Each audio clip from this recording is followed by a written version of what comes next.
Welcome to Wine Library TV. I am your host, Gary Vaynerchuk, and this, my friends, is The Thunder Show, aka the internet's most passionate wine program. I want to give a big shout out to everybody who's watching on Hulu, Revision 3, iTunes. I was looking at the numbers this weekend, Mott. Gosh, we've really diversed. I mean, we still get plenty of views in the Vidler player, but we are now clearly in many different platforms doing a lot of damage. Hulu, YouTube is growing. I mean, really bouncing around all over the place. So I just want to give a big shout out to everybody, and obviously really welcoming you to get to WineLibraryTV.com, because when I point to different things and point again, you want to be on top of that. Today's show is absolutely phenomenal. I'm very excited about 2005 Burgundies, and today we continue with more real Burgundy shows with a Pommard episode. Now, Pommard wines are very, very interesting. Really has an up and down history. Located between the Beaune and Volnay, Pommard is really a throwback classic. You know, can you turn off the music? Some people have been complaining about the Billy Joel in the background. I don't want to get them upset. Big shout out to the Ustreamers over here. 70, very nice. Anyway, Pommard has really had an up and down history. Started off as really one of the big areas, Mott and everybody else out there, and then kind of dipped for quite a while, and it's really seeing a little bit of a resurgence. 2005 was such a spectacular vintage. Many people know what's going on with 2005 Bordeaux, but we don't talk a lot about Burgundy. One, they're very hard to get, small production wines, but growing in demand, and the prices could just get completely out of hand, and we do finish with a $93 bottle of wine, so it does get a little bit pricey. But it's a very interesting area, very dominated by limestone and clay. If you've ever been to Pommard, you get your hands in there. Very interesting terroir, very interesting land. It's about 780 acres in size, and produces about a little over 2 million bottles nowadays.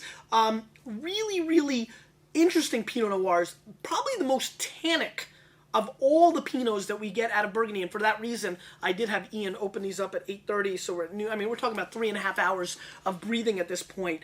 I'm excited about that.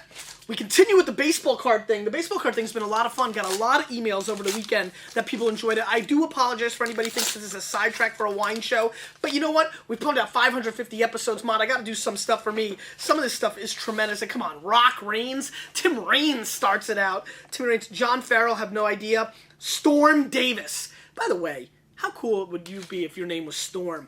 Terry Lee, somebody I can't remember at all. Look at this. Another Braves hologram. Do you remember? That's back-to-back Braves holograms. Matty Young. Uh-oh.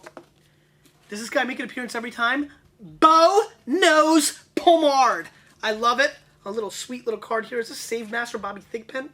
Indeed it is. Jose De Jesus. I remember him. Jeff Brantley. Dave Stewart. This guy was mean, Mott. I don't know if you remember Dave Stewart. In his heyday, he was mean.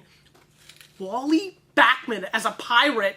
This is sacrilege. This guy was a Met. A huge Met. Barry Larkin. Big shout out to everybody in Cincinnati. Jack McDowell, former Yankee a little while too. This is more in his early days, only his third year. Look at the clean-shaven Jack McDowell. Didn't put on the facial hair yet. Dougie Jones, who's still pitching, and he was a veteran at this point. That guy's insane. And Jose Lind. Very fun. Always fun to do the baseball cards. Let's get into the vino. Joseph Drouin, 2005, Pommard, $40 US, which is really becoming an entry-level price point for Pommard. Again, these are 100% Pinot Noir, if you're not familiar with the rules in Burgundy. Again, a very interesting area with a long history, very up and down. In my opinion, Pommard continues to be one of the more interesting food-friendly red Burgundies out there, because you can go a little bit heavier than you can go with normal Pinots. It's got a little bit more guts, a little more power action than, let's say, an Oregon Pinot Noir or one from the Santa Rita Hills. Tannins, earthiness, complexities, very interesting wines. 2005, I'm definitely drinking these too young, but I want to talk about this great vintage, a vintage really of the ages, probably the best we've seen in Burgundy since 1990. You're talking about a nice, 15-year swing there. So, they come along once in a while. Old school wristband. How many people out there, a little side note, how many people have the Bringing the Thunder wristband? Let's give it a sniffy sniff. A lot of alcohol coming through right off the bat, which is kind of unusual. Let's see what's going on here alcohol-wise. 13%. I don't know, little alcohol definitely coming through at this point. Black cherry soda coming through now, a little bit on the nose, which I like quite a bit. Bo Jackson's in every pack, Mott. I get a little bit of like lard, a little lard action coming through in the nose. You know, kind of like, there's a Russian dish like pichonka. It's like foie gras, but they burn it to a crisp. And then there's like all this like residual fat. And then my grandma would throw onions in there and like cook it more. And then you would take bread, Mott, and scoop it and eat it. I mean, it was like instant heart attack. This is why everybody in Russia died at 50. That and the vodka. And the fact that you suppressed your soul by the communist regime. And Stalin would kill you too randomly if he didn't like you. But all those reasons. So anyway, I get a little bit of that lardy, you know, like fatty, you know, onion thing that I remember my grandma making, which was just so not good for your health. Coming through on a little bit of nose with the black cherry soda. Let's give it a whirl.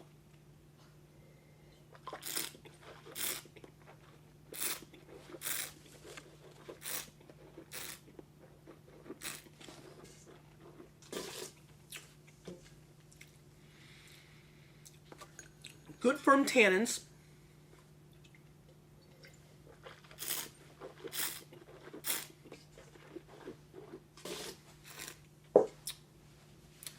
Really nice firm tannins coming through. Good structure.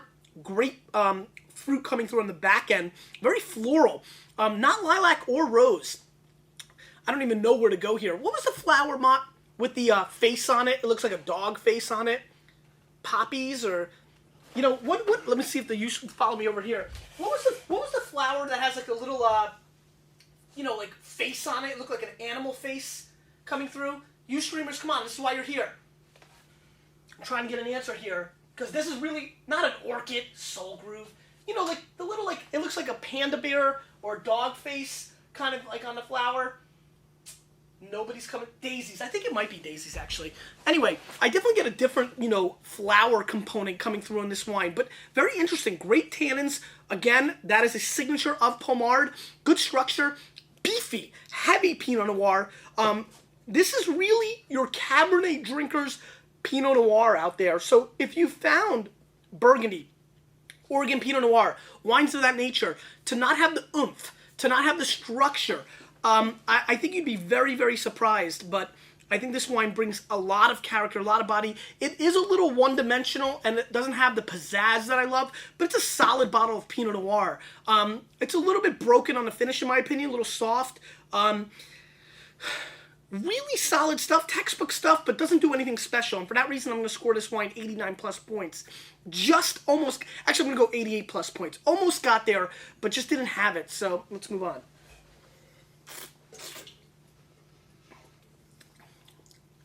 Yeah. Domaine Millard 2005 Pinot Noir Chayer Vineyard. The Chayer Vineyard, 44 Chanier, excuse me, Vineyard, 44 US dollars. John Wallace's number. By the way, if you notice what I'm wearing, Mott, it's clearly getting into the fall. No button down, no t-shirt. It's getting a little cool out there. It was very nippy, my friend. All right, now you're going to notice a very big difference with the color right off the bat. Let's pour a little bit out. Oh, look. Looks like somebody drank a little. Jeff Brantley got a little Pinot. Poured a little bit out for all the maniacs we've lost along the way. Let's give this a snippy sniff. One thing I noticed right off the bat, I can see my fingers through the wine, which is a signature I always look for in Pinot Noir. Now, this is totally different. Mott, get in here. Get up. Get up. I want you to smell this. Do you get a little bit of that barnyardy? Yeah, a little bit. Yeah, it's not that strong. No, it's not poop. No. It's more like sweaty sock with maybe like a little bit of poop, like baby poop, like deer poop, instead of like, you know, a big cow dung, you know, kind of thing.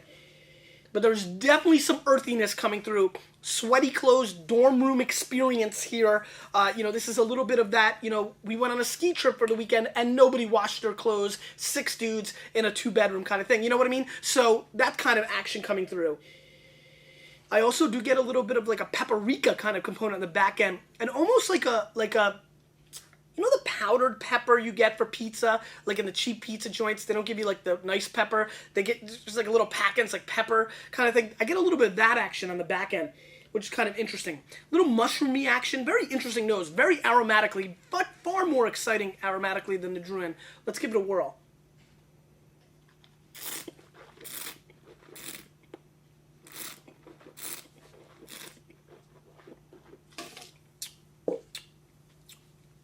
Good structure. Wow. Very good. Excuse me for 1 second.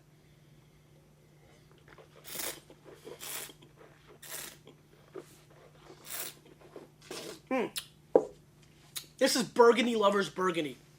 Very earthy, austere, awkward, mushroomy, gamey. Venison meets a big mushroom. It's like a deer ran through, the Smurf's house and stepped on them all, and then he shot the deer, so he ate the hoof, and that had like a little bit of the mushroom action, a little Papa Smurf in there too. I mean, just really, really explosive, gorgeous red fruit. Almost like black raspberries coming through on the mid palate. The length is extreme. Still tasting it, and I have a feeling, I could be tasting this for quite a while. I get a little eggplant component flavor on this wine, which I like quite a bit. But this is very lush and round, far more exciting, in my opinion, than the last wine. The last wine did a really nice job and didn't have pizzazz. This is doing a really nice job and has pizzazz. And obviously for a $4 difference, even the little ponies recognize what's going on here. This is a far more exciting wine. Let me give it one more shot.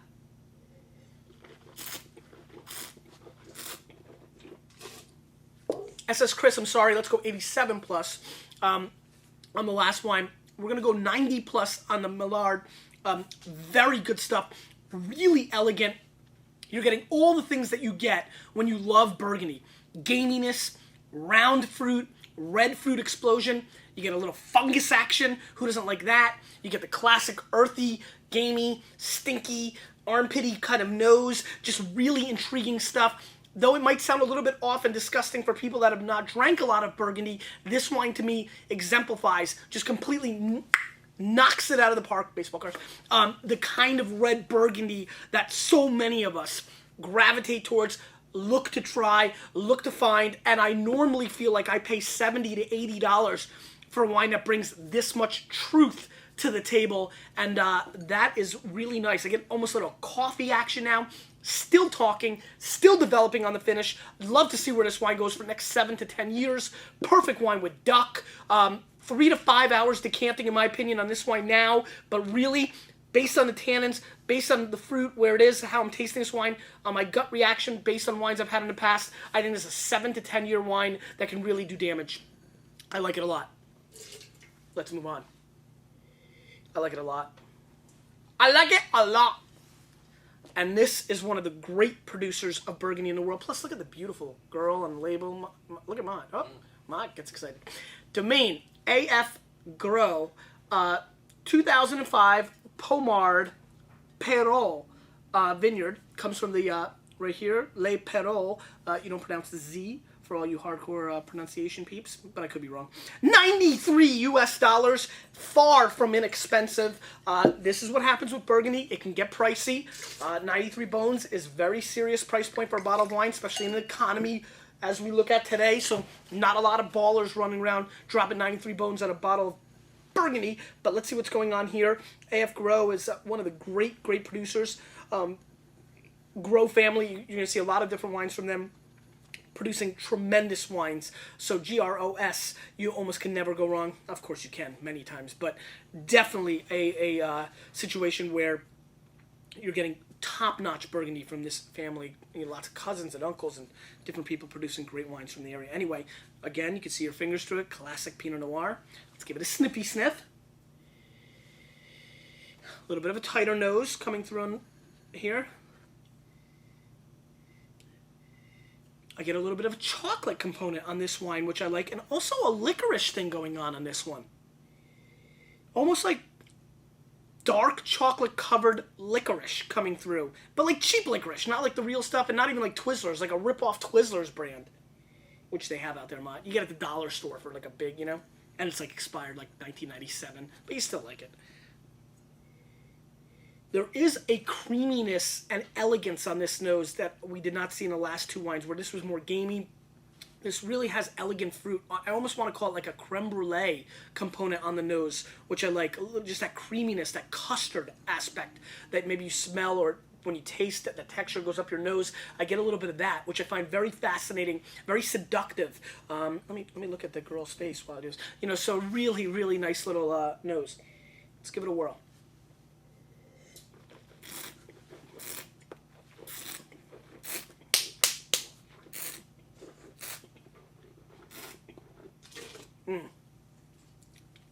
big.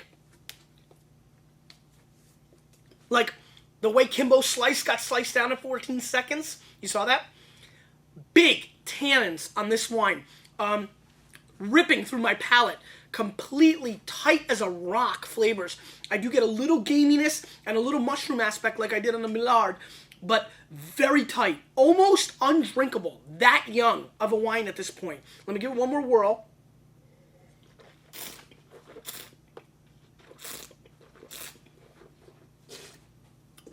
Tight, firm tannins. Lacking a lot of fruit right now. Probably an unpleasant experience for a lot of people because there is that much structure and tannins. I have a feeling that we basically opened this wine 15 to 20 years too soon. And an appalling and shocking result here. Just so tight, so undrinkable, just getting a bucket full of tannins. And that's like eating, grizzly nails, whatever that might be. Grizzly bears when they work on the construction site. Anyway, just a wine that is unapproachable at this point. 3 hours, not decanting, opening. We're going to try to decant it. I might decant it and try it in 48 hours. Ma, you know what? Can you grab me the decanter? It's right by the two glass sets on the white there, right on the other side. See it? Now, tomorrow, we're probably not, we might not tape tomorrow. Yeah. You're going to rinse it? Okay. While Mott rinses, I'm going to keep you entertained. It's what I do. Hello, John. No, just kidding.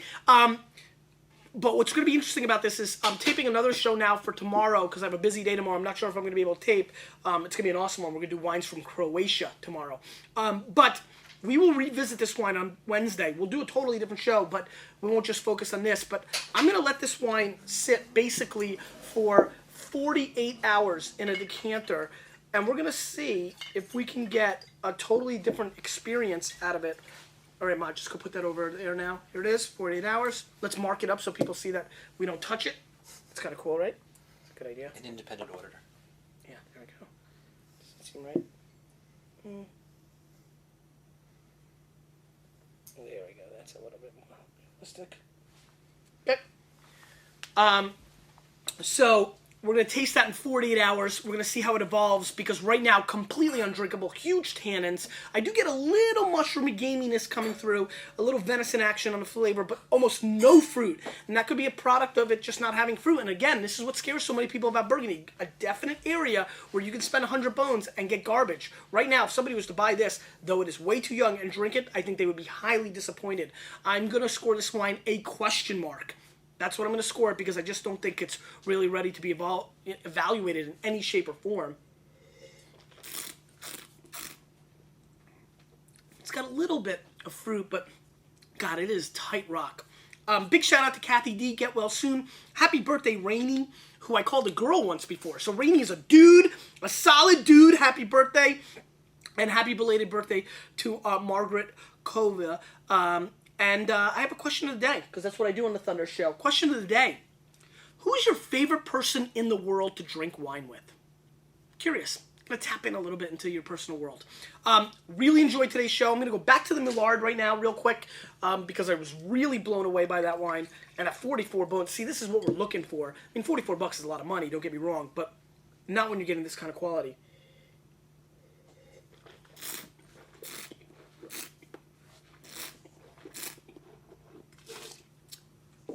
This is what Burgundy's all about, Mott. Love it. Ripping through my palate. Awesome stuff. Thank you. Hope you enjoyed the show. We'll see you next time. You, with a little bit of me, we're changing the wine world.